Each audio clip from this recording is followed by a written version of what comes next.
Assalamualaikum warahmatullahi wabarakatuh.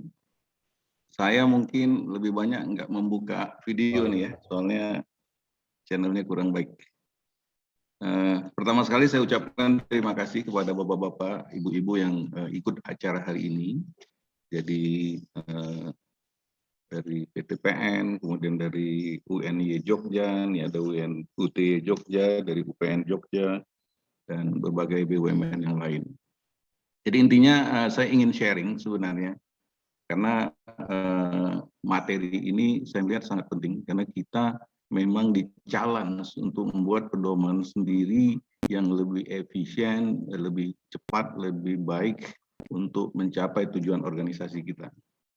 Saya sharing materinya ya, Uni ya.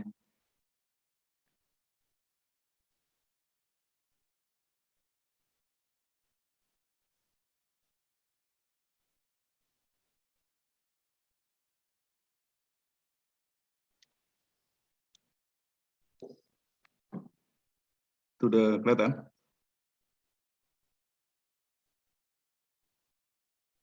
Sudah kelihatan? Udah.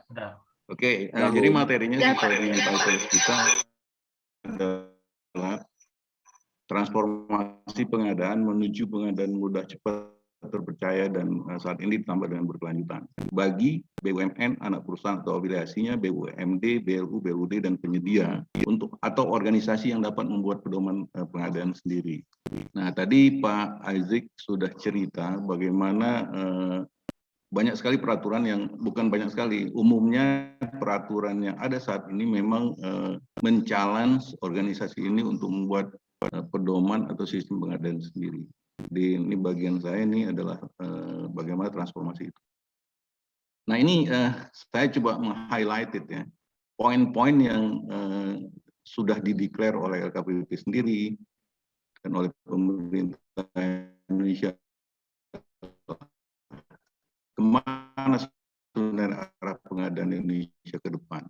Ini Pak Agus Prabowo tahun 2018 itu menyatakan bahwa pengadaan Indonesia ke depan itu harus yang cepat, mudah, trusted. Sekarang ditambah dengan sustainable. Suaranya jelas ya? Nah ini juga Pak Kepala beberapa waktu yang lalu sudah mendeklar pengadaan Indonesia ke depan itu menuju pengadaan barang jasa pemerintah yang simple, fast, and trusted. Malah ditargetnya 2021. Tadi Pak Ika juga menjelaskan the evolution dari digitalization ke digital transformation. Jadi ini arahnya memang sudah berbicara kalau bisa simple kenapa harus complicated, kira-kira gitulah. Nah ini ada beberapa kompilasi pertanyaan yang saya coba browsing. Ini dari Departemen Digitalisasi. Jadi ini saya nggak usah jelasin. Nah ini yang saya ibaratkan. Jadi kalau kita ingin ke Bandung, saat ini kita masih berjalan melalui jalan biasa. Jadi kalau kita ke Bandung itu kita masih mengambil jalan Bogor Puncak yang mungkin waktunya bisa 4-5 jam atau 8 atau 9 jam. Nah, padahal sudah ada jalan yang lewat Cipularang itu cuma 2,5 sampai 3 jam. Nah, the challenge adalah bagaimana kita memilih jalan cepat ini yang bebas hambatan. Jadi gitu ya kira-kira filosofi yang kita arahkan ini. Nah, kebetulan karena kita organisasi yang dapat membuat aturan sendiri, ya sudah kita mulai gitu loh. Jadi kalau kita ibaratkan Bandung itu tujuan pengadaan, tujuan kita kemana? Nah saat ini kita masih berjalan dengan jalan yang lama, yang banyak hambatan, apalagi hari Sabtu banyak sekali cegatan-cegatan di jalan yang seharusnya tidak mencegat kita, tapi itu menjadi cegatan kita. Ada tukang parkir, ada yang jualan, dan segala macam yang mengusik perjalanan kita. Padahal kita sudah punya jalan yang simple, fast, and trusted ini, atau jalan bebas hambatan. Kenapa nggak kita memilih ini? Nah ini memang men-switch the whole energy ya. Kita merubah paradigma. Di sini ada dua sebenarnya yang kita lakukan nanti adalah satu membuat dia berbasis digital, kedua adalah merubah polanya. Polanya itu saya sebutkan seperti jalan ini. Kita memilih jalan yang Cipularang. Nah Apa sih sebenarnya program transformasi ini? Saya udah beberapa kali menyampaikan ini. Jadi program merubah pola. Jadi intinya ada pola pengadaan yang kita rubah dari transaksional menjadi strategik istilahnya, dengan tujuan mendapatkan best value for money dan menselaraskan dengan tujuan pengadaan dengan tujuan organisasi. Artinya harus tujuan organisasinya tercapai. Itu kira-kira. Nah, kenapa kita melakukan transformasi? Satu, karena perubahan itu sendiri, dan karena pertumbuhan. Jadi alasan kita harus bertransformasi kenapa? Supaya tetap relevan dengan perubahan yang ada. Nah, sekarang tadi Pak Ika menyatakan bahwa hari ini orang sudah berbicara digital procurement. Sudah kalau bisa tadi dari summary-nya Departemen Keuangan sudah no papers anymore. Tapi kenapa kita masih melakukan proses yang sangat panjang, paperwork dan lain-lain? Jadi ya salah satunya supaya tidak ketinggalan zaman gitu. Jadi ini adalah challenge kita untuk melakukan transformasi. Kemudian apa hasil dari sebuah program transformasi? Jadi kita berharap dari pelatihan ini nantinya ada action plan perubahan berkelanjutan. Jadi kita harus moving forward, kita harus memulainya, habis itu kita improve. Adanya peningkatan efektivitas pencapaian tujuan organisasi. Adanya value creation, penciptaan nilai tambah bagi organisasi. Jadi ini kira-kira filosofi transformasi pengadaan itu. Jadi ada dua yang kita lakukan. Kita mentransfer tools-nya dari manual menjadi digital sesuai dengan kebutuhan zaman, dan apalagi sekarang zaman pandemi, ini adalah saatnya. Dan kedua, memang polanya yang kita rubah. Pola itu memilih jalan. Kita memilih jalan yang baru, yang tetap comply gitu ya. Jadi kita sedang melawan masa lampau dan membangun masa depan. Jadi ini benar-benar kita change the mindset. Nah, ini ada roadmap-nya. Saat ini kita pada channel pengadaan, procurement, di mana indikatornya responsif menanggapi permintaan, pengadaan bersifat tradisional, pola pengadaannya bersifat sambilan. Jadi ada kita keinginan, kita proses, kita beli. Ada keinginan, kita proses, kita beli. Jadi ini prosesnya itu yang berulang-ulang. Nah, ketika ini moving forward, kita melakukan transisi. Kita sudah mulai mengumpulkan beberapa pekerjaan yang kemudian kita jadikan kontrak. Akhir adalah strategic procurement. Nah, di strategic procurement ini kita sudah melakukan kolaborasi antar pengguna terutama, dan juga prosesnya sudah terstrategik. Jadi nanti kita lihat apa sebenarnya strategic procurement itu. Jadi ada dua ya. Jadi kita merubah toolsnya, juga merubah pola melakukan pengadaan. Nah ini tadi sudah disinggung sedikit oleh Pak Haji. Ini saya ambil dari salah satu presentasi teman-teman di ITC Swiss waktu itu. Tujuan pengadaan strategis itu apa? Menghasilkan bahasa yang berbeda. Jadi kita lihat ini harusnya bagi usaha, bukan hanya buat kita, pengguna melakukan efisiensi. Nah ini rumusnya adalah value equivalent quality dibagi time kali C. Jadi kalau kita ingin menaik value, kalau ditanya value formnya, dengan kita melakukan perubahan, kualitasnya kalau bisa lebih baik. Kemudian service levelnya lebih tinggi. Nah service level ini bisa di breakdown yang sering kita sebutkan yang tepat kuantiti, tepat lokasi, tepat waktu, dan responsif. Ketiga adalah waktu proses. Nah ini yang terjadi perubahan karena payment. Jadi ini mungkin breakthrough yang harus kita buat. Nah, karena kita bisa buat aturan kita adalah dari perencanaan, pemilihan, kemudian berkontrak, serah terima, dan sampai pembayaran. Nah, C-nya adalah TCO atau life cycle costing. Gitu ya. Nah, bagaimana menuju strategic procurement? Jadi ini transactional procurement, kita melakukan transformasi pengadaan sehingga kita tercapai strategic procurement. Menuju pengadaan cepat, mudah, terusnya, dan berkelanjutan. Nah, apa itu strategic procurement? Pengadaan strategis adalah proses pengadaan yang bertujuan untuk memastikan pengadaan barang dan jasa mencapai tujuan pengadaan dan selaras dengan tujuan organisasi. Aktivitas pengadaan strategis membutuhkan kerjasama dari semua fungsi internal yang terlibat dan hubungan strategis dengan pihak eksternal. Nah, ini ada kata-kata hubungan strategis atau part of SCM. SCM itu apa? Integration of internal dan external function. Nah, ini indicatorsnya. Indicatorsnya, transactional procurement, fokus kita itu pada administrasi pemilihan. Nah, ketika indicators di strategic procurement, fokus kita pada pencapaian tujuan pengadaan. Pencapaian ini apa tadi? Ya, V tadi. Tujuan kontribusi pada pencapaian target organisasi. Lingkupnya perencanaan sampai serah terima, di sini terintegrasi perencanaan sampai pembayaran. Karena sekarang best practice-nya malah kita kalau belanja di B2C itu bayar dulu barang baru datang. Nah, kalau ini kita customize dia, datang dulu baru kita bayar. Organisasinya ad hoc atau tidak tetap, nanti organisasinya permanen dan tetap. SDM-nya sambilan dan pekerjaan sampingan, nah ini profesional kompeten dan berintegrasi. Nah, ini salah satu fokus kita juga di IAP adalah mengembangkan pelatihan dan sertifikasi untuk meningkatkan kompetensi ini.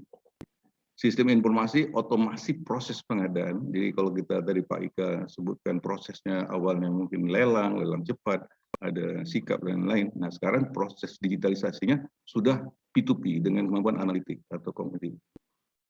Indikator prakteknya, paketnya tadinya banyak. Nanti paketnya sedikit karena kita melakukan konsolidasi untuk barang dan jasa, kita share service. PO-nya atau DO-nya banyak nggak masalah, tetapi kontraknya satu, itulah kontrak konsolidasi. Misalkan kita berkontrak ATK, ya sudah, seluruh ATK kita kontrak satu kontrak, tetapi di dalam ATK mungkin ada puluhan atau ratusan item, silakan aja, dan harganya sudah kita tetapkan dalam kontrak. Nah, the best way untuk melakukan kontrak direction, biarkan aja harga pasar, tapi di pasar. Misalkan kita beli kertas di pasar 38.000, kita minta diskon 10%. Nah, kenapa mereka mau? Karena kontraknya kita buatkan kontrak jangka panjang. Prosesnya panjang, ini proses pendek atau cepat. Prosesnya manual, sebagian elektronik, ini transaksional. Prosesnya integrated, P2P atau full digital. Kontrak jangka pendek atau transaksional ini tahunan, dan ini kontraknya jangka panjang. Nah, ini yang saya sebutkan di beberapa kali pertemuan saya. Kontrak is nothing to do dengan tahun anggaran. Karena kontrak itu adalah bahagian dari pencapaian tujuan organisasi. Dan tujuan organisasi tidak ada yang per tahun dan selalu long term. Makanya untuk kontrak barang-barang umum, barang-barang yang sudah rutin digunakan itu kontraknya jangka panjang. Masalahnya di review setiap tahun itu nggak masalah, kita bisa sebutkan di dalam kontrak kita. Tapi kontrak itu didesain adalah long term. Pembayaran lama, nah kita pembayaran cepat. Bagaimana caranya? Kita pakai bank untuk nalangin. Nanti kita ditagih oleh bank. Itu yang disebut dengan procure-to-pay. Dan biasanya vendor akan memberikan diskon karena kita bayar cepat. Ini namanya early payment discount. Evaluasi harga ini umumnya adalah purchase price. Nah, ini evaluasi harganya total cost of ownership atau life cycle costing.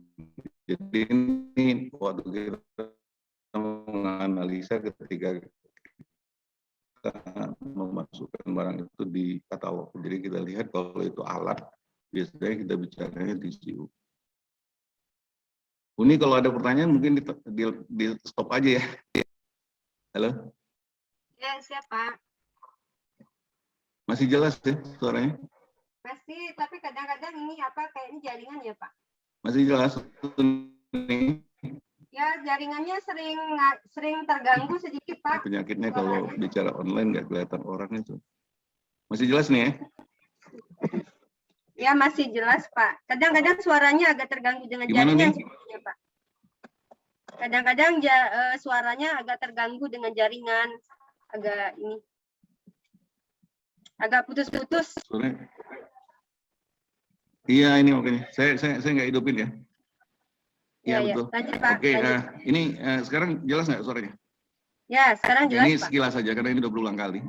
Jelas ya. Jadi Ya, jelas. apa yang dilakukan dalam transformasi pengadaan? Ini ada 4 ya. 1, regulasi, melakukan perubahan regulasi atau aturan pelaksanaan PBJ untuk meningkatkan maturitas sistem namanya dan kinerja. Jadi ini regulation reform. Ini yang disebut, yang biasa kita menyebut merubah pola pedoman pengadaan yang di organisasi yang dikecualikan ini boleh kita lakukan sendiri. Kedua, mau tidak mau kita harus membuat sistem IT, proses pengadaan integrasi, pengembangan e-marketplace, organisasi dan industri jenis. Ini kalau kita bisa lakukan konsolidasi, sangat bagus. Tadi Pak Azik bilang, misalnya BLU Kemenkyu, kita gabung menjadi satu marketplace bersama, itu akan lebih efisien. Ketiga, kita membangun organisasi dan SDM. Nah ini kita juga sudah siapkan di ERP, program untuk meningkatkan kompetensi rekan-rekan di pengadaan dan institutional and competency development. Yang terakhir membangun good corporate governance, GCG.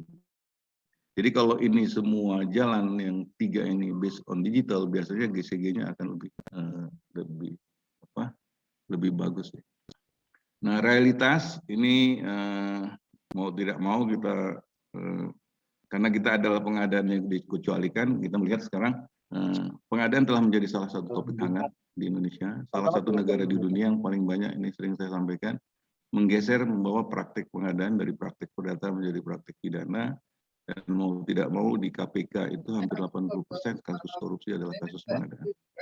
Dan kita tahu belum ada sekolah atau perguruan tinggi yang secara khusus mengajarkan ilmu pengadaan. Nah ini tadi ada bapak-bapak dari university, mudah-mudahan kita bisa nanti bekerja sama untuk, kita punya program namanya CPO, Certified Procurement Officer, untuk dasar-dasar pengadaan yang memang didesain untuk mahasiswa.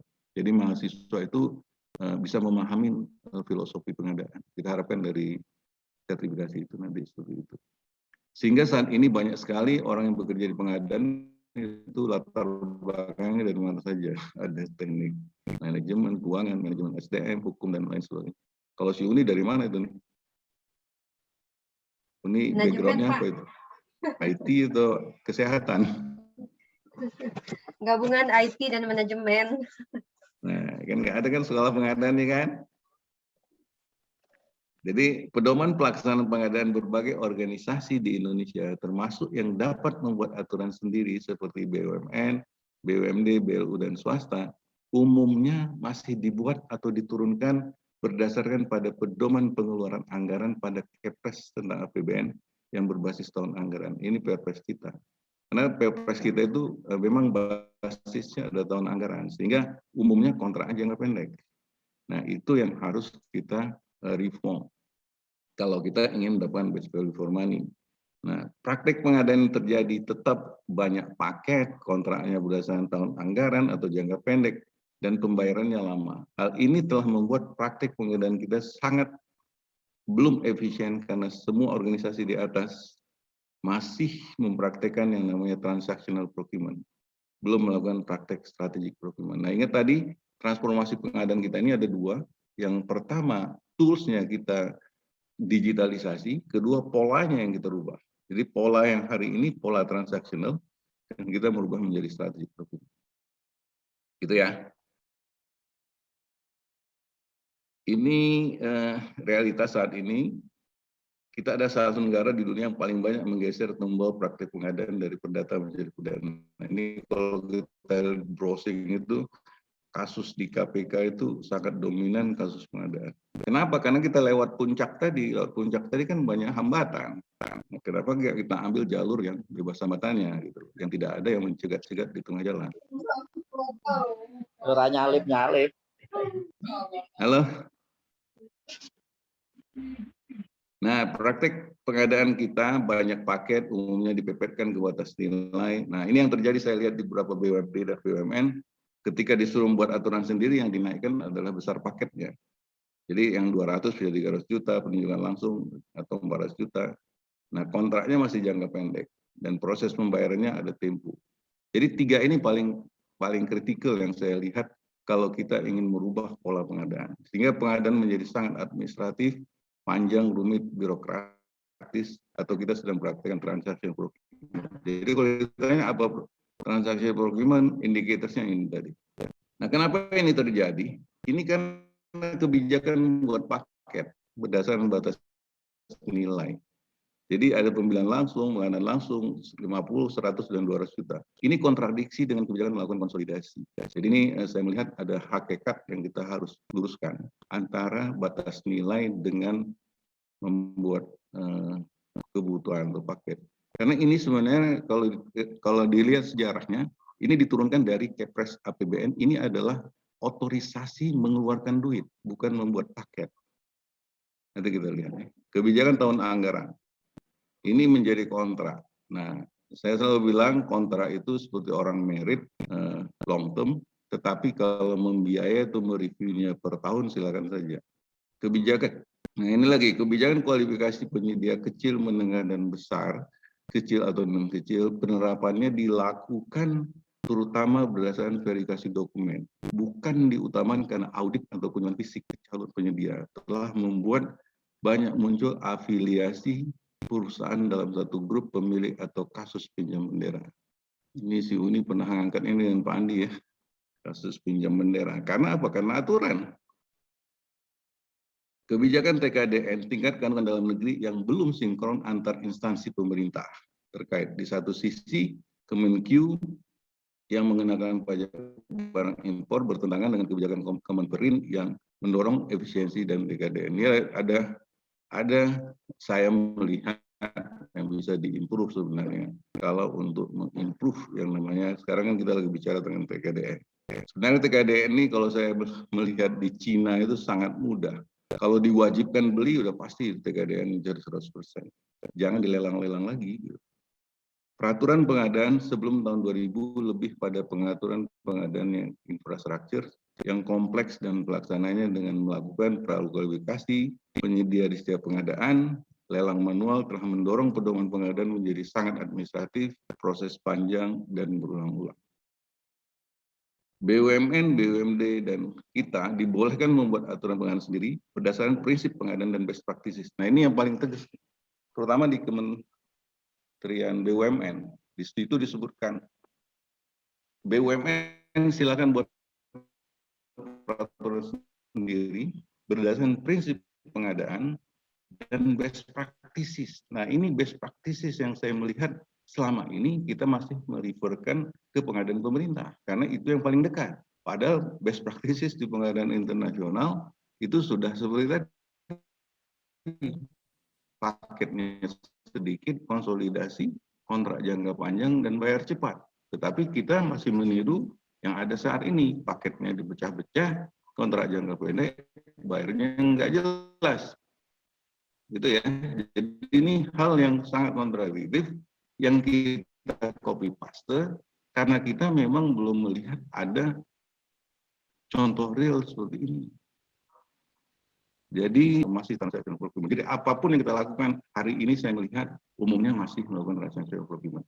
Nah ini tadi sudah dijelaskan, tantangan kita cukup banyak ya. Jadi sama lah yang tadi ini bisa dibaca. Nah ini organisasi siapa saja.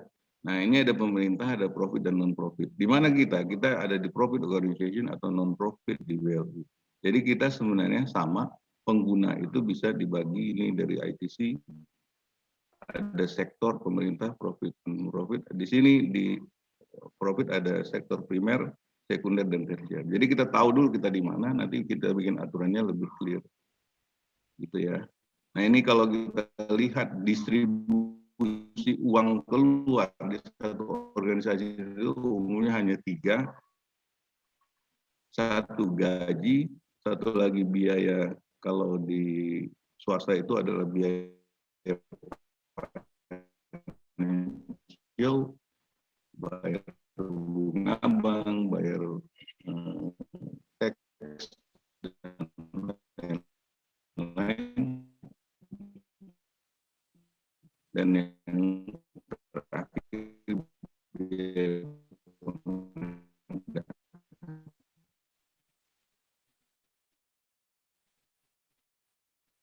kita ini profit organisasi, ini sektor primer,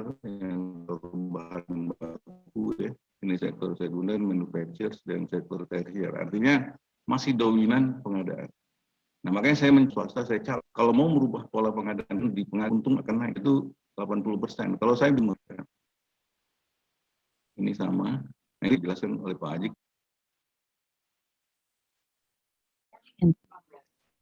Halo? Ya. Gimana? Suaranya dengar? Ya, Pak. Putus tadi. Putus Masih barusan, dengar Pak. nih? Udah dengar Nah, lagi? sekarang masih sekarang sudah dengar. Dengar ya, sorry. Jadi ini sumber dananya BBN, nanti bisa dibaca ini di sharing ya. Ini sama, di sini ada pedoman ini Perpres yang terakhir ini 12. Screen-nya jadi hilang, Pak. Kenapa?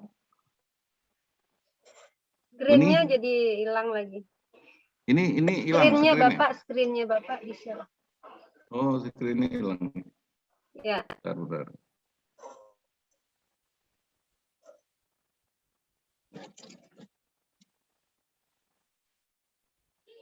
Itu kelihatan nih. Ya. Sudah, Pak. Ya. Sudah kelihatan. Ya, ini aturan ya, ini sumber dana, ini bisa dibaca nanti pedoman pengadaannya, ini Perpres, dan aturan pelaksanaannya ada Perlem, Permen PU, dan SOP.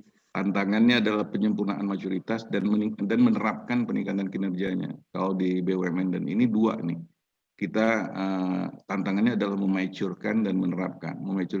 Jadi mayoritas ini dipopulerkan oleh LKPP juga di modernization pengadaan.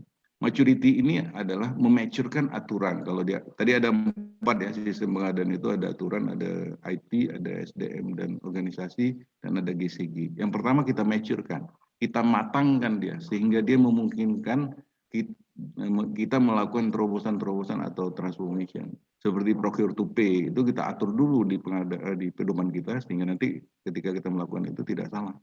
Nah, setelah kita miliki ini, kita terapkan dia. Ini kinerjanya harus terukur.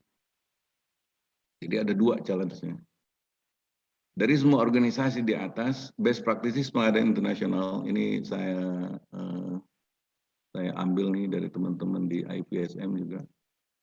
Procurement best practices internasional saat ini. Ini yang sebenarnya menjadi challenge. Menteri BUMN sudah men-challenge.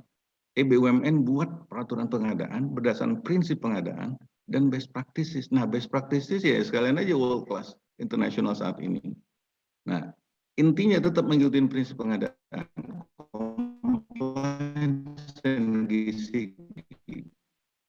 Jadi, dan pola operasi best practice itu mengikuti strategi procurement. Simple, fast, trusted, and sustainable. Kalau enggak akan bakal terjadi yang namanya simple, fast, jalan puncak atau pola jalan Cipularang. Jadi indikator prakteknya, paket pengadaannya harus sedikit dengan konsolidasi. Kita di Perpres sudah disuruh konsolidasi untuk barang. Nah, ini share service untuk jasa. Nah, saya sudah melakukan sendiri nih. Kapal waktu di Natuna kita share, kemudian gudang kita share, pesawat kita share, itu dropnya hampir 100%. Kontrak jangka panjang, long term strategic relationship. Nah, ini hal yang mungkin harus dijadikan terobosan. Dan sebenarnya LKPP dengan kontrak katalog yang 3 tahun dan lebih dari 3 tahun sudah mencontohkan bahwa long term kontrak itu bisa. Kemudian procure to pay, menggunakan institusi keuangan jika perlu dengan menikmati early payment discount. Jadi biarin dulu bank bayar, nanti bank nagih. Paling 1 bulan ditagih bank 1%, tapi vendor berani ngasih sampai 5 atau sekian persen lebih besar. Ini juga hal yang harus dilakukan kalau kita ingin menuju pengadaan yang simple, fast, trusted tadi. Nah, ini contoh, mungkin saya beberapa kali sampaikan. Ini contoh ini di Inggris ya, tahun ini live beneran ini 1985 ketika oil price di bawah $10. Itu operating cost mereka itu $13 per barrel. Nah, ini mereka kolaps kalau nggak melakukan terobosan. Apa yang mereka lakukan? Ini ada 6 negara. 6 negara ini oil company dari 6 negara. Itu UK, Norway, Sweden, Denmark, dan Netherlands, dan Poland. Itu melakukan yang namanya strategic procurement. Apa yang mereka lakukan? Mereka membangun satu titik di sini, Aberdeen namanya. Di sini mereka menggunakan apa? Semua barang mereka gabung di sini belinya. Semua jasa mereka share. Nah, ini proven, ini bisa di browsing, namanya CRINE, Cost Reduction in the New Era. Ini mereka bisa melakukan efisiensi sampai 32%. Ini papernya sangat terkenal nih waktu itu. Dan ini cost reduction yang terjadi sehingga mereka bisa survive. Nah ini kenapa terjadi? Karena mereka terpaksa. Kalau nggak melakukan ini, mereka collapse. Ya, ini di North Sea case. Bisa di browsing namanya CRINE. Ini ditiru habis oleh Malaysia, namanya Coral, Cost Reduction in the New Era. Jadi Malaysia itu punya 2 blok besar minyak, satu di Kemaman, satu lagi di namanya Labuan di atas Kalimantan. Nah di sini mereka menggabungkan, saya lupa ini ada 7, di sini mungkin 11 oil company. Konsepnya persis mencontek habis case-nya CRINE di UK. Ini mereka melakukan bisa saving sampai 35%. Dan ini mereka survive. Apa yang mereka lakukan? Konsolidasi, kemudian VMI, vendor manage inventory. Jadi inventory mereka pindahkan ke vendor seperti Carrefour, share service dan long term relation dan early payment. Ini definitely persis seperti apa yang kita omongin hari ini. Inilah best practices international yang sebenarnya di-challenge buat kita, organisasi yang boleh membuat aturan sendiri untuk menerapkan. Di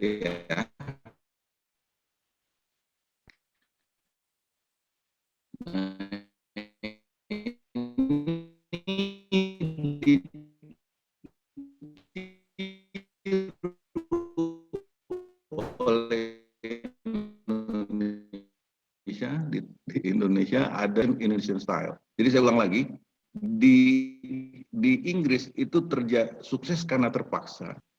Jadi seperti tadi Pak Aziz bilang, BLU, Kemenku bikin aturan bersama, semua ikut. Kan Indonesia ini kan negeri.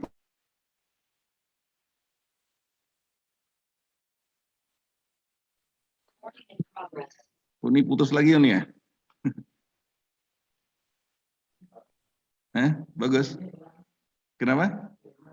Screen hilang lagi? Aduh. Iya, hilang lagi Pak screen-nya. Ini sudah keluar? Sudah keluar. Kenapa saya sampaikan ini? Karena ini best practices sharing session. Jadi yang kita sharing itu best practices yang sudah dikerjakan orang dan sukses. Dan saya pernah melakukan sendiri di Natuna, waktu itu hanya 2 oil company. Itu dalam 6 bulan kita bisa saving sampai 26% di sini nih. Padahal di sini ada 5 oil company, cuman karena saya nggak punya power untuk mengajak mereka sehingga nggak terjadi. Tapi 2 oil company saja sudah savingnya sampai 26%. Jadi kita lihat cost reduction kemungkinan karena merasa tidak terpaksa dan tidak dipaksa. Jadi saya pernah diskusi sama teman-teman di LKPP, be careful dengan kata-kata konsolidasi.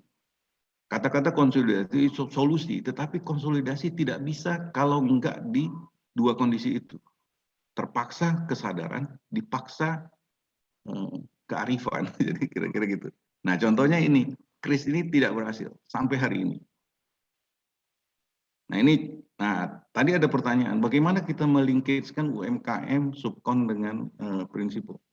Tadi Pak Ajik menunjukkan betapa panjangnya rantai supply kita. Sehingga UMKM kita itu kita lupa. Apakah UMKM ini adalah real UMKM atau dia hanya intermediary. Nah di sini ada contoh Toyota yang sangat bagus. Ini Toyota dia hanya berkontrak dengan 7. Di sini ada chassis, ban, V-belt ini kan. Nah ini salah satunya ini di Pondenso untuk ASI. Nah ini Pondenso ini memiliki subkon lagi. Nah subkonnya ini dipastikan dia memiliki di belakangnya UMKM. Nah inilah yang disebut dengan jaringan Kairetsu. Jadi UMKM itu jangan dipertandingkan dengan yang di depan. Tapi dia diintegrasikan dengan yang subkon dan dari Menkom sehingga dia sustain. Gitu ya. Jadi ini skenario atau desain yang saya melihat sangat efektif. Nah, ini bisa dilakukan untuk apa saja. Nah, di Jepang itu dilakukan untuk petani. Jadi ketika ini adalah rumah sakit, di sini adalah agregatornya, kemudian di sini langsung petani. Jadi sudah nggak ada lagi yang definisi UMKM. UMKM itu is a real yang nanam jagung, yang nanam padi gitu loh. Gitu ya. Memiliki itu, ini contoh Toyota. Jadi ini model Toyota, ini tadi kesimpulannya. Nah, intinya tujuan transformasi pengadaan ini, pertama ini lingkungan pengadaan yang kita selalu bicara. Di sini ada sistem pengadaan. Ini kita maturekan, kemudian kita terapkan sehingga mencapai best performance, dan ini harus selaras dengan tujuan, visi dan misi organisasi. Nah, kalau organisasi kita profit organization, harus adanya cost reduction. Nah, seperti tadi dicontohkan di North Sea 32%, di Malaysia 35%. Nah, kita ketika melakukan strategi procurement, ada nggak cost reduction-nya? Kalau ini nggak terjadi, berarti nggak berhasil. Naiknya service level penyedia. Jadi, kalau dia menjadi penyedia untuk orang lain, service level-nya naik. Gitu. Naiknya keuntungan dan menjadi world class organization. Nah, ini sangat super pas dengan organisasi kita yang boleh membuat aturan sendiri. Dan ini harus selaras. Ini kalau di dalam materi training dan sertifikasi kita ini di modul 1, 2, 3 nih. Ini UK1 mengenal lingkungan pengadaan, mengenal ini, dan UK2-nya ini bagaimana menselaraskan. Jadi menselaraskan tujuan pengadaan dengan tujuan organisasi. Artinya apa? Kalau kita bilang organisasi kita ingin simple, ingin efisien dan lain-lain, ya masa pengadaannya yang babaliut, gitu. Nggak nyambung kan? Nah, ini ada indikator keberhasilan. Ini saya coba membuat grafik sendiri. Jadi ada dua. Jadi bukan hanya maturity. Maturity itu ke kanan, kita maturekan. Kemudian yang ke atas ini kita terapkan. Jadi leveling ini KKWP punya, ini saya ambil aja level 1 sampai level 5. Dari regulasi kita maturekan, sistem IT kita maturekan, organisasi kita maturekan, GCG mature, kemudian kita praktekkan. Nah, ketika praktek ini kita lihat ada juga hasilnya, dan ini akan tinggi hasilnya kalau ini sudah mature dan ini akan maksimum, dan disinilah the best value for money itu terjadi. Dan dalam indikator saya best value for money itu ya V-nya jadi naik. Apa itu? Quality naik, service level naik, ini dia cost-nya turun dan waktunya cepat, gitu ya. Nah, apa yang dilakukan untuk menaikkan transformasi regulasi? Pertama, peraturan atau pedoman pengadaan dibuat berbasis digital. Jadi tadi Pak Ika mengatakan bahwa ya harus diatur gitu loh. Semua proses sesuai dengan PBJ ditransfer, jadi digitasi, memindahkan semua dokumen dalam bentuk digital. Nggak ada lagi kertas jalan-jalan. Digitalisasi, memindahkan proses approval.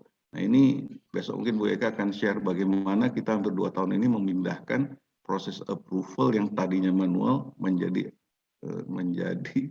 digital. Kan sekarang kalau tadi di challenge itu kan semuanya sudah boleh. Sign digital, materi digital, semua sudah boleh. Kenapa kita masih pakai basisnya itu non-digital? Nah, digital transformasi, melakukan proses pengadaan publik dengan sini berbasis blockchain atau ini orang IT lah ya. Nah, kalau ini kita lakukan, komitmen menuju ini akan tercapai. Kalau ini tidak akan pernah tercapai. Itu pengalaman saya. Kalau setengah-setengah nggak akan tercapai. Nah, ini ada satu, insya Allah nanti bisa jadi salah satu dosen kita di LSP IAPI, Pak Peter Krazik. Mungkin Uni kenal nggak nih siapa nih? Uni? Iya. Pernah dengar kan namanya?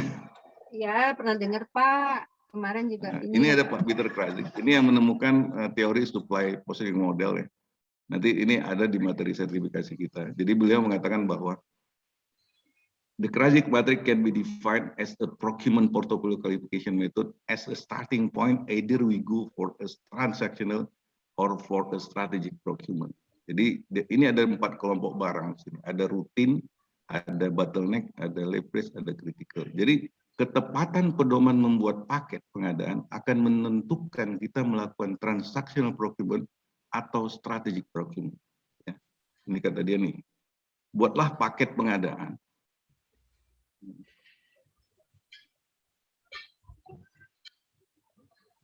buatlah paket pengadaan. Sorry.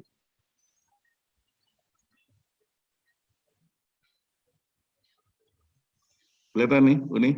Saya nggak kelihatan loh. Iya, kelihatan, Pak.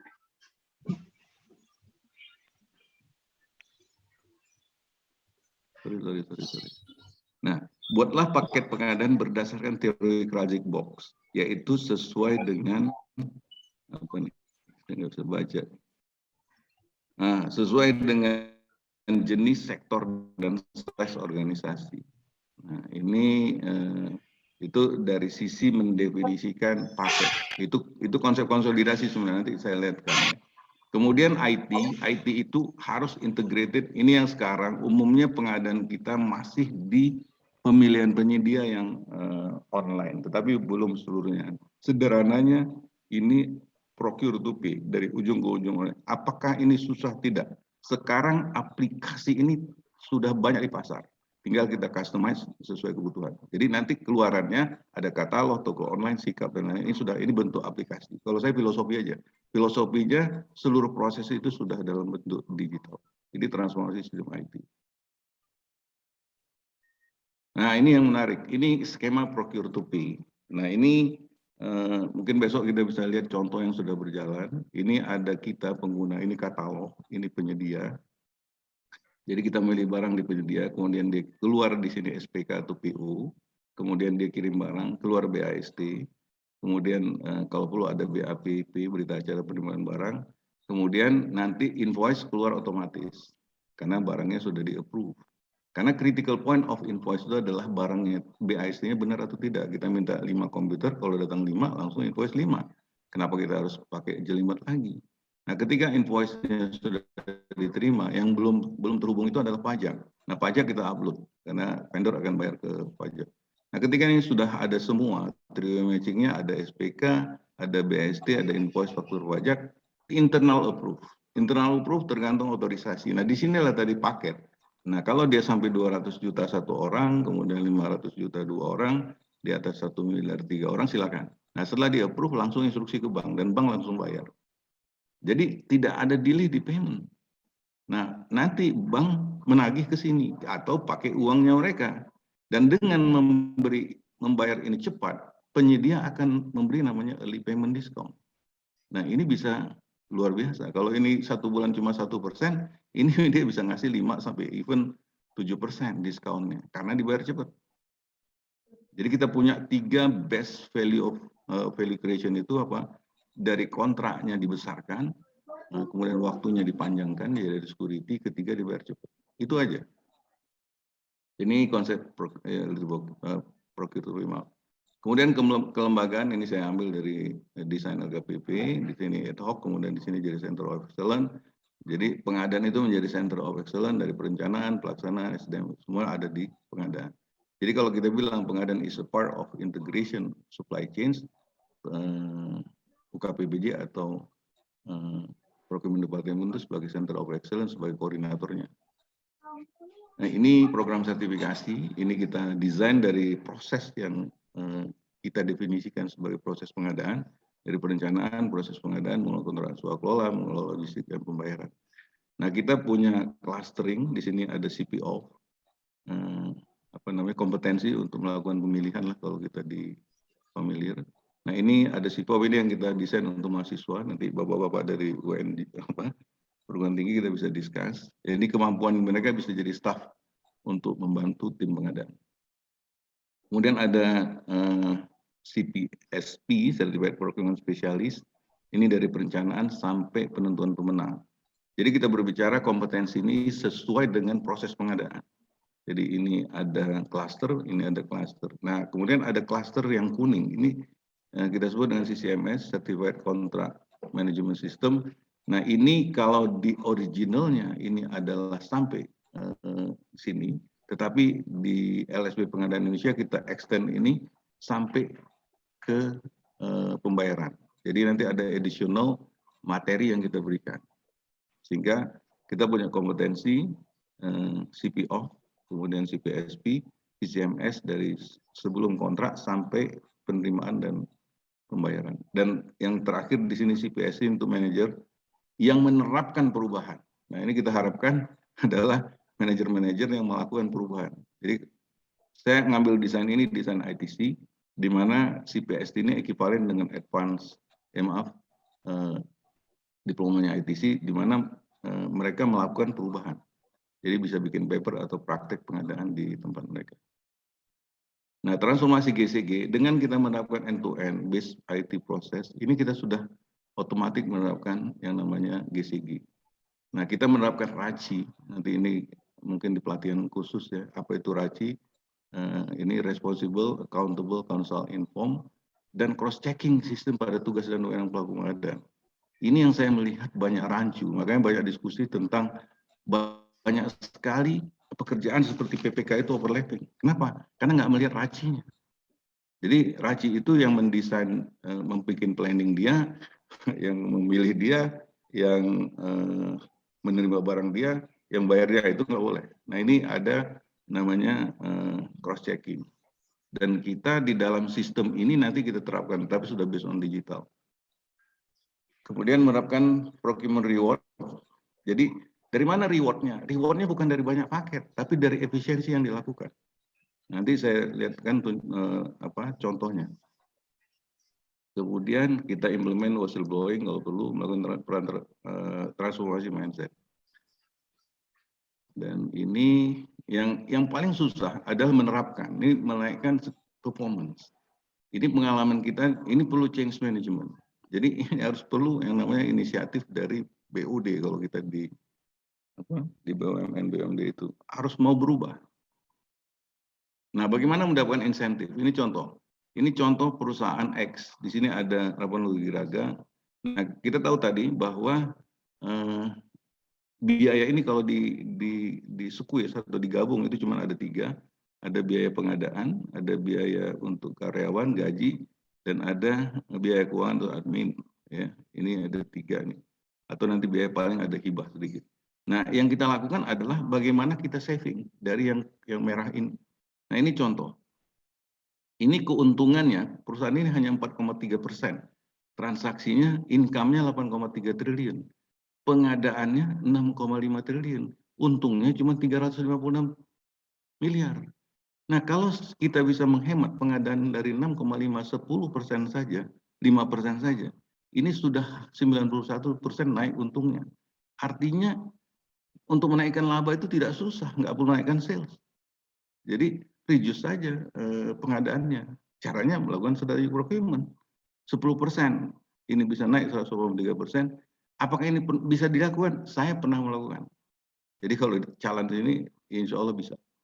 Asal semua BOD, semua mau, dan kita nanti akan memberikan inilah sebagai tunjangan kinerja tambahan kepada seluruh yang terlibat. Nah, di sini ada gambarnya, saya sebutkan. Ini pendapatan, uang itu cuma keluar ada 3, gaji, pengadaan. Di sini kalau pemerintah itu ada bansos. Ini nggak bisa diutak-atik, ini nggak bisa diutak-atik, hanya bisa diutak-atik ini. Nah, kalau di pemerintah, ini harus di-switch. Uang pengadaan adalah modal untuk menaikkan PAD. Dan kalau PAD naik, ini akan naik dan ini bisa mengeluarkan tukin. Jadi mengeluarkan tukin adalah dari meningkatnya PAD, kalau di perusahaan meningkatnya laba. Gitu ya. Nah, ini juga organisasi XX. Nah, ini bisa dilakukan sangat super bisa. Dan ini apa susah? Tidak susah. Yang susah itu mau apa tidak. Nah, kemudian ini transformasi definisi saya tambahkan di sini. Ini dari Perpres. Di sini kita tambahkan pembayaran. Nah, ini lebih detail lagi. Nah, ini juga mendefinisikan sederhana. Apa sih sebenarnya pengadaan itu? Pengadaan itu adalah penyediaan sarana, ya, penyediaan dan pengoperasian sarana atau prasarana dan jasa penunjang. Jadi yang dibeli itu sarana. Sarana itu apa? Sarana itu fasilitas, alat, dan bahan penunjang atau habis pakai. Jadi kalau kita di rumah sakit ada sarana. Sarana itu alat dan bahan penunjang. Bahan penunjang itu bahan habis pakai. ATK itu supply itu namanya bahan penunjang. Kemudian prasarana itu adalah infrastruktur, gedung, jalan, lab, dan lain-lain. Jadi pengadaan itu sebenarnya bisa disederhanakan. Dan jasa penunjang oke, jasa konsultasi dan jasa lainnya. Jadi kalau saya melihat, pengadaan itu bisa disederhanakan definisinya seperti ini. Jadi ada sarana umum, ini barangnya jangan dipakai nilai ya. Ini sarana kantor, ATK IT, mungkin sarana gedung, MA. Kemudian di sini ada sarana khusus. Nah, kalau sarana khusus, ketika kita bicara di BLU rumah sakit, sarana khususnya sarana medis. Ketika bicara di PDAM, sarana PDAM, pipa dan lain-lain, di bank dan sebagainya.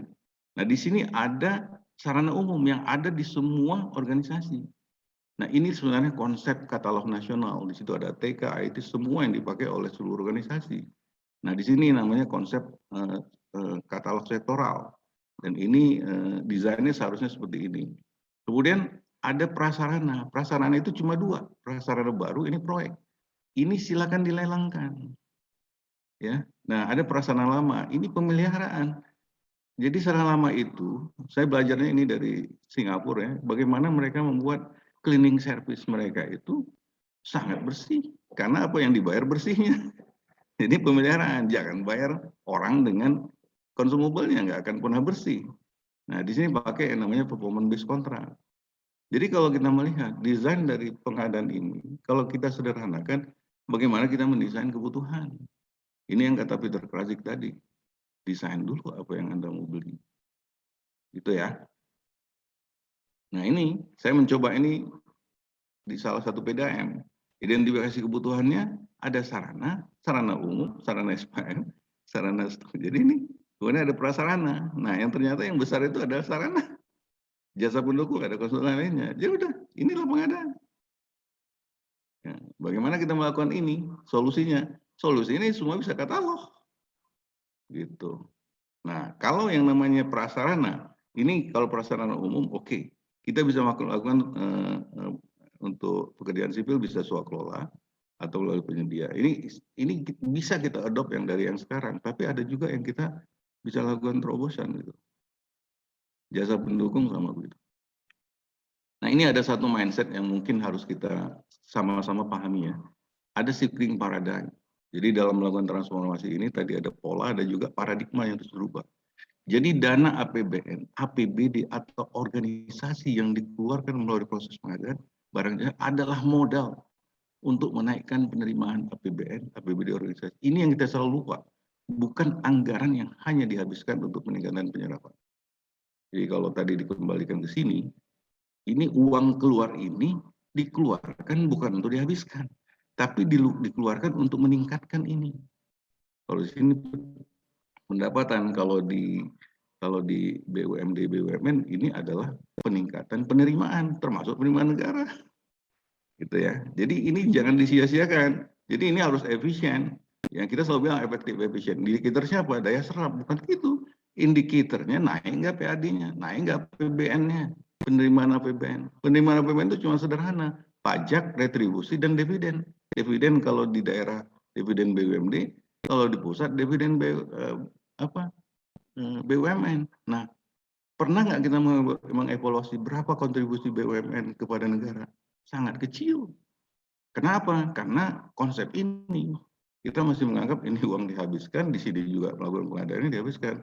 Jadi tidak ada satu triggering. Nah, ketika ini naik, nah ketika pendapatan APBN atau APBN naik, ini bisa dikeluarkan dengan menjadikan tunjangan kinerja. Ya, ini namanya insentif. Nah, ini silakan seperti kita memberikan bonus di perusahaan. Ini waktunya udah habis ya? Iya, Bapak. Kita sebenarnya sampai jam 12. Oke, dikit lagi ya. Jadi Ya, ini boleh, filosofi-filosofi yang kalau nanti mau didetailkan, silakan. Ini change management saya sebutkan tadi, ini hanya bisa dibaca. Jika rezeki itu kan orang pinter, banyak dokter pinter-pinter. Jika itu karena kerja keras, banyak orang yang kuat fisiknya akan raya. Tapi rezeki itu bukan dari situ. Dengan menerapkan strategi procurement, kita punya kesempatan mendapatkan reward dari efisiensi yang meningkatkan laba perusahaan atau menaikkan PAD. Hubungannya apa? Ya udah kita kerjakan aja. Jangan memainkan uang pengadaan ini gitu. Kita tinggal memilih mendapatkan tambahan penghasilan tetapi tidak tenang hidup, malah mungkin didatangin APH atau mendapat tunjangan kinerja yang halal. Let's move dari transaksional ke strategi. Apa yang dilakukan di ini biasanya unfreeze. Jadi kita membuang yang lama, kemudian kita change dengan perubahan ini. Kalau di BUMN kita buat peraturan. kemudian kita terapkan dia. Nah, ini dia menuju pengadaan mudah, cepat, terpercaya, tantangan melakukan transformasi pengadaan yang hasilnya akan mensejahterakan baik pelaku maupun stakeholder secara baik dan benar, bukan pada bisa atau tidak bisa, tapi lebih pada apakah kita siap atau belum siap berubah. Jadi ini diambil dari waktu itu ada conference di Cina, do things right from the right things. Lakukan sesuatu dengan benar dari suatu desain yang benar. Jadi kalau kita mendesain sistem pengadaan kita masih dengan desain yang tidak benar, ya tidak akan tercapai tujuan pengadaan. Baik, saya kira itu aja, Uni. Mungkin kalau ada pertanyaan kita discuss. Baik, Bapak. Terima kasih banyak Pak Khairul yang sudah memaparkan tadi bagaimana pengantar transformasi pengadaan di organisasi yang dikecualikan. Sangat luar biasa ya pemikirannya. Dan ini bisa diterapkan ya Pak, seperti yang Bapak bilang tadi, bukan tidak bisa, tetapi mau atau tidak mau ya gitu ya Pak ya. Iya kan si Uni kan udah ngerasain di tempat Uni, mau nggak? Ya, jadi ini Pak, ada yang bertanya nih Pak, dari Silakan. Pak Rudianto ya. Mohon izin bertanya, mohon koreksi bila salah. Jadi ruang lingkup dalam strategic procurement itu adalah mulai dari perencanaan barang jasa sampai pembayaran ya Pak, kayak gitu Pak. Iya, benar. Ya Pak Rudi ya, jadi ya, jadi itu salah satu perubahan yang kita usulkan, dan waktu itu kita ada pernah meeting juga di IFE Jogja dengan wakil dari Kementerian Keuangan nih. Waktu itu Pak Rodi, saya jadi panelis, memang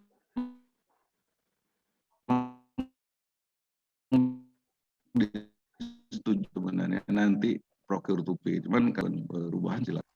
Ya, itu jadi kalau kita bapak-bapak di BUMN itu coba dibaca Permen BUMN mengatakan bahwa buatlah aturan pengadaan berdasarkan prinsip pengadaan yang efisien, efektif dan lain-lain, dan best practices. Nah, best practices itu yang selama ini kita nggak punya contekan.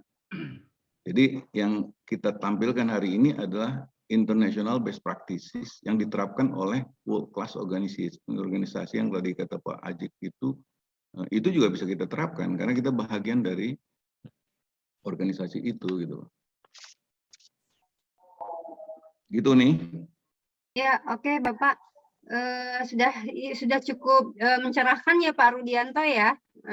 Bagi Bapak Ibu yang masih ada yang ingin berdiskusi lagi, kita persilakan. Ini tidak ada yang mengangkat tangan. Kalau ada silakan di raise-nya. Kita akan persilakan. Ibu mohon izin bertanya. Oh ya, silakan Pak Mustashir ya. Mustashir Bu, Mustashir. Baik, Assalamualaikum warahmatullahi wabarakatuh. Selamat siang. Warahmatullahi wabarakatuh. Mustashir dari PTPN Pak. Jadi ada pertanyaan, jadi terkait dengan strategi itu salah satunya tadi adalah sharing service ya atau konsolidasi gitu ya. Mohon gambaran Bapak di contoh nih di tempat kami ini kan core bisnisnya itu di perkebunan dan di pabrik ya Pak ya, pabrik kelapa sawit gitu kan. Nah, mohon gambaran misalnya contoh satu itu mengenai paket pengangkutan tandan buah segar, pengangkutan TBS nih.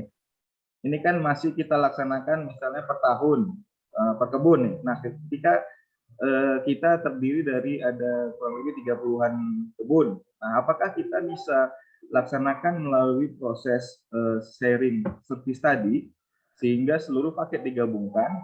Nah, apakah nanti akan memunculkan hanya satu pemenang atau memang pemenangnya bisa lebih dari satu? Karena tentu kalau hanya satu pemenang ini juga akan mengalami kendala dalam proses transportasi buah ke pabrik kan Pak, karena memang tidak mudah untuk mengorganisir pengangkutan produksi ini gitu. Nah, seperti apa konsepnya? Kemudian ketika digabungkan tentu ini kan akan berubah kualifikasi. Misalnya yang selama ini kualifikasinya masih di kecil, dia akan tentu berubah menjadi yang kecil sehingga otomatis peserta yang ikut pun akan terjadi perubahan. Apakah jadi lebih sedikit? Kira-kira seperti itu. Nah, kemudian ini kan juga berpotensi kepada penawaran harga apalagi kita apa namanya tender, memang tadi ada bahasanya best value Pak ya, efisien, tapi tentu juga harus menjaga kualitas. Nah kita juga khawatir ketika paket itu terbuka ditenderkan, ini akan menciptakan persaingan yang sangat kompetitif, tapi malah jadi cenderung sulit untuk dilaksanakan pada saat pelaksanaan pekerjaannya gitu. Malah gara-gara penawarannya sangat jauh sekali rendah, dia ditetapkan sebagai pemenang, tapi ternyata realisasinya kesulitan, sehingga tentu itu akan mengganggu proses operasional kami juga pada saat nanti eksekusi di lapangan. Kira-kira seperti apa Pak ya konsep seri eksekusi Pak ya? Terima kasih Pak. Assalamualaikum warahmatullahi wabarakatuh. Waalaikumsalam warahmatullahi wabarakatuh. Saya Langsung sudah aja, sempat Pak. lihat, ya maaf, saya sudah sempat lihat laporan keuangan PTPN itu kalau nggak salah 13 perusahaan ya Pak. Ya Pak, 14 PTPN Pak. Gabung.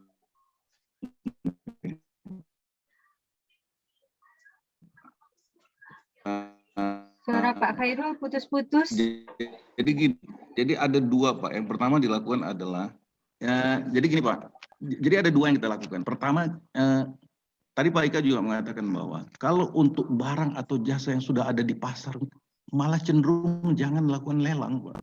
Jadi ada satu yang saya pelajarin Pak dari BMW itu. Yang paling kita jarang lakukan adalah mencari vendor Pak. Yang kita lakukan adalah menunggu vendor mendaftar. Jadi ketika Bapak bicara dengan tadi transport ya Pak ya. Nah, transport itu Bapak bikin kriterianya. Kalau dia tidak bisa satu harus lebih Pak untuk safety. Jadi ini saya juga lihat bagaimana di Malaysia itu untuk transportasi kapal itu tidak satu perusahaan. Nah harus ada dua, malah tiga pun nggak masalah. Tergantung volume yang akan diangkut. Nah juga Bapak nanti begitu. Supaya ada security buat kita. Nah itu satu ya, jadi kita memilih mereka. Nah kalau harga itu sudah ada di pasar, itu nggak perlu dilelangkan Pak, diminta diskon saja. Jadi kalau tadi harga mengangkut, harga angkutan itu Bapak mau sewa bulanan atau berdasarkan trip, itu tinggal dipilih. Gitu ya Pak ya, jadi apakah akan terjadi competition? Akan terjadi yang namanya real competition. Ketika kita men-challenge mereka memberikan diskon. Jadi pengalaman saya ketika saya di Natuna itu saya challenge Pak. Pesawat itu kita challenge yang berani memberikan diskon dari harga pasar. Waktu itu kita mencarter helikopter, mencarter fixed wing, itu mereka berlomba-lomba dengan baseline harga pasar. Bapak nggak usah bikin HPS. Kasih aja harga pasar. Harga pasar Garuda ke sana 1,5 juta. Kemudian dia bid di bawah Garuda. Gitu ya Pak ya. Jadi pengangkutan ini TBS ini kan Pak terus terang kan tidak ada harga pasar karena tidak ada kompetitor yang jenis gitu Pak ya, karena ini kan angkutan perkebunan Mbak, dari tempatnya berbeda-beda, lokasinya juga berbeda-beda, jadi mungkin kesulitan kalau kita harus menetapkan harga dari, misalnya kalau tadi tiket pesawat kan ada harganya tuh, ada pembandingnya, kalau ini kan tidak ada, sehingga harus tetap ada dibutuhkan pembentuk HPS kan Pak, itu kan Pak. Itu perlu Pak, makanya lelang itu tetap perlu untuk menentukan ke katalog. Jadi dulu kalau kita pelajari di LKPP itu, ketika mereka memasukkan katalog itu ada proses lelang non lelang. Nah ketika Bapak harus melakukan lelang, lelang aja. Tapi lelang itu dilakukan sekali untuk long term. Nah kenapa saya sebutkan ini tidak perlu, seperti Bapak beli ATK Pak, ATK itu nggak perlu dilelangkan Pak. Ya perlu itu diminta diskonnya, kertas itu sudah harga pasar 35-36 ribu. Kalau Bapak masukin ke katalog, misalkan nanti harganya 40.000, kita minta diskon. Jadi harganya itu fluktuatif, real discount. Itu kalau barang. Kalau jasa, Bapak bisa lakukan mau dilelang. Kalau itu transportasi, Bapak silakan lelang. Tetapi lelangnya sekali aja. Tetapi Bapak bisa bilang review harga per tahun atau per 6 bulan nggak masalah. Gitu ya Pak. Jadi ada satu yang saya lihat paradigm yang harus mulai dirubah Pak. Paradigm bahwa kita melakukan strategic procurement itu rumusnya cuma 3. Bapak besarkan kontraknya atau Bapak share service, kemudian Bapak long term kan, kemudian Bapak bayar cepat. Gitu ya Pak. Oke Pak, baik Pak. Ada lagi, Uni? Ya, kalau pertanyaan di ini tidak ada lagi, Pak. Silakan yang ingin bertanya lagi. Walaupun kita udah lewat 12 menit ya, tapi nggak apa-apa. Silakan bagi Bapak Ibu yang ingin berdiskusi lagi. Kalau dari chatnya memang nggak ada lagi, Pak, yang bertanya. Ya, mau bertanya lagi, Pak. Ya, silakan. Dengan kualifikasi, kan kita sekarang sudah menggunakan KBLI, terutama kan kami sudah menggunakan sistem online juga. Kalau dulu kita pakai Eprog, masih menggunakan asosiasi, kemudian kita ada migrasi sistem. Nah sekarang kita sudah gunakan KBLI. Nah ketika di KBLI ini yang keluar dari sistem OSS untuk si vendor itu kan tidak menyebutkan kualifikasi vendor itu kecil atau non kecil. Nah, apa dasar kami mengkategorikan vendor itu terhadap subbidang yang dimiliki oleh si vendor sehingga dia masuk kategori kecil atau non kecil? Kira-kira kalau dulu kan waktu masih asosiasi kan masih ada pengelompokannya. Nah, ini sekarang dari sistem OSS kan tidak menyebutkan. Kira-kira seperti apa ya, Pak ya? Kalau saya melihatnya gini Pak, Bapak harus melakukan yang namanya audit Pak. Jadi pengalaman saya juga kalau boleh saya sharing Pak ya. Saya pernah melakukan sendiri, melakukan yang namanya vendor management di Migas. Itu saya selalu cerita itu ke Pak Ika, cerita itu ada 2.400 vendor Pak terdaftar di apa namanya TKD-nya Migas, di Migas itu. Itu setelah kita screening Pak, kita screening administrasi aja pakai Excel. Antara komisaris, apa namanya, direksi dan kita nggak sampai ke KTP waktu itu. Kita ketemu Pak, itu hanya dimiliki oleh 189 grup Pak. Itu terjadi afiliasi. Itu dahsyat itu. Jadi saya panggil waktu itu. Kebetulan saya jadi konsultan di oil and gas itu cukup lama. Saya panggil mereka, kenapa Anda membuat ini sampai ada 11 perusahaan di grup Anda? Nah, itu yang saya sudah sempat sampaikan juga teman-teman di LKPP, ada yang namanya interrelasi, Pak. Itu jawaban mereka sangat mengagetkan saya, Pak. Karena Bapak bikin peraturan ada kecil, menengah, besar, Pak. Dan kami ingin menang. Percaya nggak Bapak? Nah, artinya apapun yang ditulis oleh vendor harus diaudit, Pak. Harus kita datangin. Jadi kalau tadi saya sebutkan, pertama sekali itu vendor itu harus dicari, Pak. Makanya ketika kita dengan harapan kita ketika saya pelajarin vendor makanan itu Pak, itu CV-CV yang berganti-ganti dan orang itu aja. Nah sekarang kita bikin aturan, boleh menyiapkan makanan tapi Anda harus tunjukkan di mana Anda nanam. Atau Anda bekerja sama dengan petani. Karena prinsipalnya bahan makanan itu petani gitu loh. Jadi mau nggak mau yang masuk koperasi yang memang langsung bekerja sama atau dia sendiri yang memanage petani. Dan itu tidak ada terjadi gejolak harga karena mereka nanam, Pak. Nah, makanya saya bilang ini switching paradigm ya, Pak. Jadi kita memang betul-betul harus melakukan reform ini untuk mencapai tujuan organisasi juga. Seperti PTPN itu saya lihat ketika dia di merger hati-hati, Pak. Kalau Bapak tidak bisa memanage the supply chains, itu bisa lebih costly dia. Tapi kalau Bapak bisa manage secara benar, itu sangat efisien. Dan saya melihat secara sepintas itu dari laporan rugi Bapak itu sangat mungkin sekali kita melakukan cost reduction. Gitu ya Pak ya. Jadi nanti kalau yang tertarik kita bisa. Oke, ada pertanyaan lagi tuh? Ya, nanti bisa diskusi lebih lanjut lagi ya Pak ya. Gitu ya. Ya, Pak, ini sebenarnya ya. introduction aja. Kita di IAPI dan LSP itu punya program yang sebenarnya pelatihan. Si Uni juga itu tim pelatihannya. Kita berharap memberikan training dan sertifikasi dan ujungnya melakukan transformasi. Jadi kita balik dari training malah kita challenge.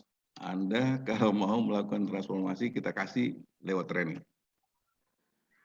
Ya. Itu yang ditanyakan Pak Mutasir juga ya, background keahliannya nanti bersama IAPI itu bisa ya Pak ya? Ada beberapa paket ya. Nanti kita akan bikin namanya real case study yang organisasi Bapak. Jadi seperti PTPN kita langsung membuat nanti yang namanya pengadaan itu sebenarnya gampang Pak. Kita kenal siapa kita udah tahu PTPN. Kemudian kita kenal apa yang dibeli. Itu spend analysis namanya. Kita nanti bikin spend analysis apa yang Bapak beli, barang dan jasa. Ya, dari spend analysis ini berapa nilainya, kemudian kita lakukan nanti market analysis. Nah, berapa harga pasarnya, kemudian kita lihat background penyedianya. Habis itu baru kita bikin kontrak atau relasi. Nah, di situ nanti akan ketemu namanya strategic relation. Gitu ya, Uni? Oke, Bapak. Ya. Oke, Pak Mutasir ya. Mudah-mudahan kesempatan lain kita akan bisa lebih menggali lagi ya, lebih dalam lagi gitu pada pelatihan-pelatihan berikutnya gitu. Pak Khairul, terima kasih banyak Pak. Ya, Ini sudah terima kasih nih. Kebetulan waktunya mepet banget. Saya juga ada acara lagi.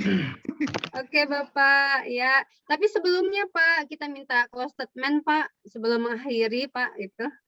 Ya, saya sudah sampaikan tadi, ini hal challenging buat kita karena kita diberikan kebebasan untuk bikin pedoman pengadaan. Jadi saya mengutip kata-kata terutama yang dari Permen BUMN yang mengatakan bahwa buatlah peraturan pengadaan berdasarkan prinsip dan best practices. Nah, best practices itulah yang kita giring sekarang di IAPI ini. Ya sudah, best practices internasional saja gitu, karena belum ada yang mencontohin. Gitu kira-kira ini. Jadi kita punya pelatihan, training dan sertifikasi yang memang memfokuskan. Ini ada Pak Suryadi juga di sini. Beliau juga setuju kita memfokuskan untuk mensosialisasikan strategi procurement ini, terutama buat BUMN, BUMD dan lain-lain. Gimana Pak Surya? Mungkin Pak Surya mungkin bisa ngasih arahan sedikit tentang program kita. Uni, minta izin biar Pak Ketua LSP-nya. Karena ini acara sebenarnya kita buat dalam linkage training dan sertifikasinya LSP Pengadaan Indonesia. Pak Surya silakan, kemana direction kita? Ya, makasih Pak Khairul. Assalamualaikum warahmatullahi wabarakatuh untuk semuanya. Waalaikumsalam warahmatullahi wabarakatuh. Terima kasih Pak Khairul. Bapak Ibu, jelas di IAPI telah membentuk LSP Pengadaan Indonesia yang fokusnya adalah membantu ya ahli-ahli pengadaan yang ingin mendapatkan sertifikat, tapi arah kita adalah best practices ya di dalam pelaksanaan sertifikasi ya. Tadi sudah dijelaskan oleh Pak Khairul, ada 4 level yang ada di kita. Ini Pak. Ya. Jadi mulai dari persiapan staf itu ada sertifikasinya, pelaksana dasar pengadaan, kemudian pelaksana pengadaan, kemudian manajemen kontrak dan strategik pengadaan. Ya, mudah-mudahan ini bisa membantu Bapak Ibu di dalam hal meningkatkan profesi di dalam pengadaan barang dan jasa. Ya, tidak hanya di Kepres, tapi sesuai dengan kebutuhan masing-masing bidang. Ya, jadi semangat kita adalah membuka agar ahli pengadaan yang bekerja pada bidangnya masing-masing bisa mengembangkan diri untuk membantu perusahaan. Saya kira itu Pak. Untuk pelatihannya tentunya sebagai lembaga sertifikasi profesi tidak boleh mengadakan pelatihan. Yang bisa mengadakan pelatihan adalah IAPI. Ya. Jadi kita bekerja dibentuk oleh IAPI dan bekerja dengan lembaga pelatihannya IAPI dan lembaga pelatihan lain yang bisa memberikan atau mengembangkan ahli pengadaan sesuai dengan standar yang kita aju. Dan di dalam pelatihan tentunya tidak hanya berbasis standar, tapi lebih kontekstual di bidang yang akan dituju. Menjalankan sekalian. Oke, terima kasih Pak Suryadi. Oke. Sudah jelas ya, teman-teman Bapak Ibu semua. yang disampaikan oleh Pak Suryadi tadi ya tentang kompetensi SDM yang harus dipunyai oleh organisasi yang dikecualikan ya, tidak hanya pemerintahan tapi juga BLU, BUMN, BLUD gitu ya.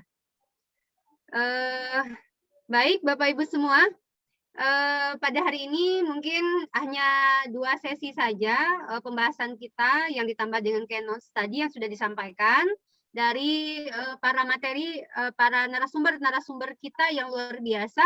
Kita ucapkan terima kasih banyak kepada Bapak narasumber ya yang sudah menyampaikan materi yang luar biasa dan mudah-mudahan memberikan inspirasi buat kita bersama. Nah, besok kita juga akan tetap bertemu lagi Bapak Ibu semua yang terhormat dalam jam yang sama. Dan besok kita akan lebih membahas lagi tentang best practice sharing-nya, program transformasi PBI menuju pengadaan yang strategis. Juga di situ besok juga yang kita bahas sistemnya, IT-nya seperti apa yang sudah dilaksanakan gitu.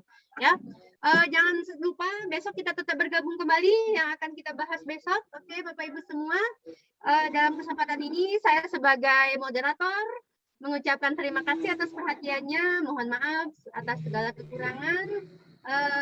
Wabillahi taufiq wa hidayah. Wassalamualaikum warahmatullahi wabarakatuh. Saya kembalikan kepada Waalaikumsalam warahmatullahi wabarakatuh.